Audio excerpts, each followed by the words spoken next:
Salut les amis, c'est Kendar et on se retrouve aujourd'hui pour un double numéro, le 25 et le 26, parce que c'est les mêmes pièces, mais version gauche, version droite. Donc on va se monter ça, je pense que ça va pas être très long, parce qu'il n'y a pas énormément de choses à faire, c'est pour ça que je fais ces deux-là, et comme ça, moi, on avance petit à petit. Allez, c'est parti!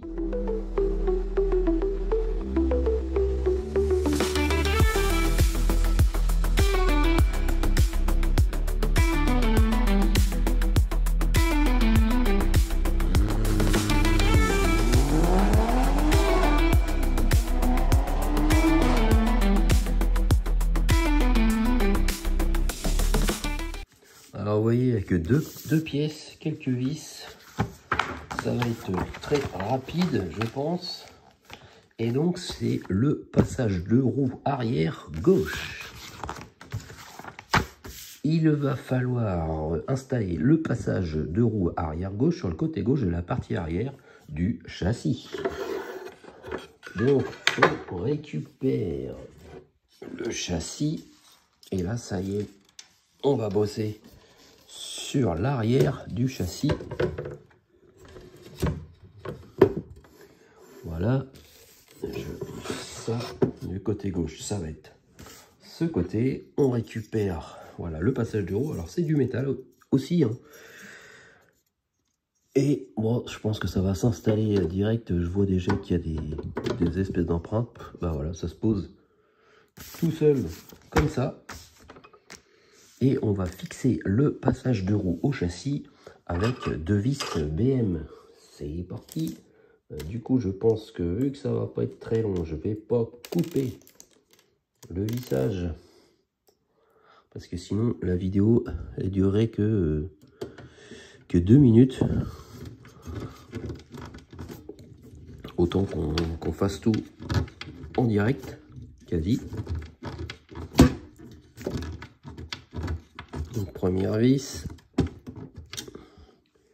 Et une seconde par là-bas, de l'autre côté, là. Ici, vous n'allez pas trop voir l'emplacement, mais en fait, c'est le même que celui-là, qui est de l'autre sens, en fait. Alors, ça va commencer à rééquilibrer un peu les masses, parce que je peux vous dire que le devant du châssis, c'est surtout là qu'il y a tout le poids avec le moteur, les suspensions et tout. Et à l'arrière, c'était un peu léger, on va dire, il n'y avait rien. Donc là, ça commence à rajouter du poids avec les passages de roue. Non, c'est pas encore bien vissé, ça. Donc je force un peu plus là, j'avais l'impression que ça a été vissé. Ah si, ça a l'air d'être vissé, c'est là alors. Ah oui, c'est là. Ah, voilà. Ça c'est fait.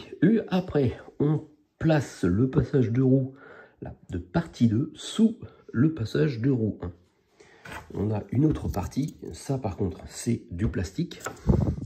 La petite inscription L. Et ça se met comme ça. Bah, de toute façon, on voit les deux pattes ici avec deux trous pour mettre des vis. Ça, on met ça en dessous. Voilà, ça vient comme ça, je pense. Et après, sur le dessus, on met deux vis IP. Voilà, on prend les petites vis IP. On met ça. Voilà, ça rentre dedans. Là, ça va visser plus vite. C'est du plastique. Je préfère largement visser dans le plastique. On met l'autre là.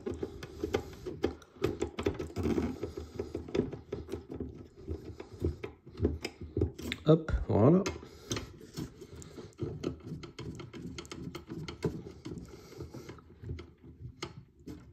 Et voilà. Et du coup, ça y est, on a le résultat avec le passage de roue quand c'est mis dans l'autre sens. Vous avez vu, pas grand chose à faire. On va directement passer au 26. Bon ben voilà, les pièces du numéro 26, comme vous pouvez le voir, c'est exactement les mêmes pièces que le numéro précédent, mais c'est le côté droit. Donc on va répéter les mêmes étapes. Voilà.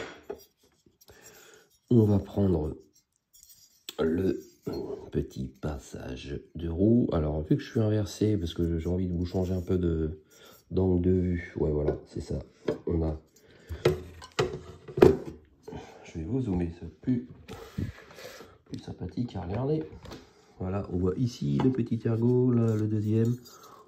Là qu'on pose celui-là là, l'autre là. Ça tient tout seul. On prend des vis BM, les vis métal. J'ai une vis à mettre de ce côté, voilà, on va pas beaucoup voir grand chose.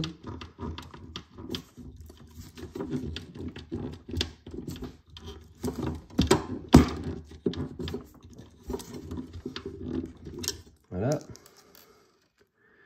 Et il y a celle-là, là on voit mieux.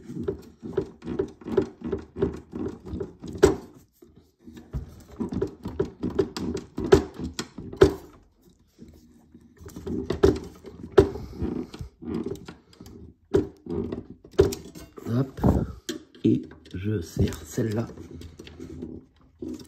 C'est serré, ça bouge encore un peu légèrement.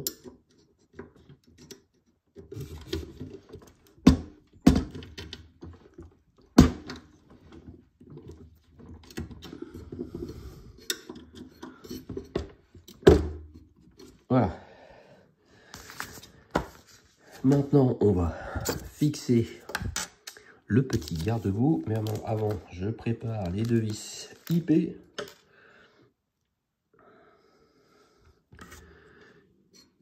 On met ça sur le dessous.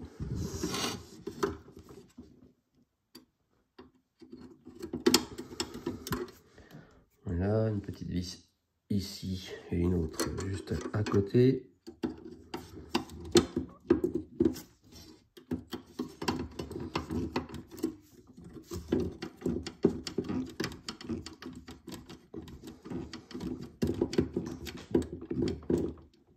Hop. Et voilà. Les deux passages de roues sont fixés. Et voilà, du coup, c'est terminé pour ces deux numéros. Vous avez vu, c'était assez rapide, hein. J'aurais pu éventuellement faire le numéro d'après, mais je vais laisser ça pour la semaine prochaine. Parce que si je prends trop d'avance, après, j'aurai rien à faire. Et la semaine prochaine, avec le numéro 27, on a des espèces de... je sais pas quoi. Je me demande si c'est pas des radiateurs qu'il y a sur les pare-chocs à l'avant. Après, est-ce que c'est peut-être à l'arrière? Parce que là, pour l'instant, on est à l'arrière. C'est peut-être la suite du passage de roue par là. Je ne sais pas du tout. Mais on verra ça pour la semaine prochaine. En plus, petite news, j'ai eu, ça y est, enfin des nouvelles de la Skyline. Et ça y est, Altaïa s'apprête à envoyer le dernier colis. Donc j'ai reçu un mail. C'était marqué, voilà, ça y est, merci de votre attente et tout ça, nana. Mais le principal, c'est que ça y est, le carton va bientôt partir. Peut-être la semaine prochaine, j'aurai le carton, mais normalement, j'aurais dû avoir le message pour me dire que c'était expédié. Je ne l'ai pas encore eu, donc si je l'ai semaine prochaine, en plus, il y a un jour férié, donc ouais, non, je pense que ça sera mort la semaine prochaine, mais peut-être la semaine d'après. On verra bien, et je pourrai enfin finir la Supra.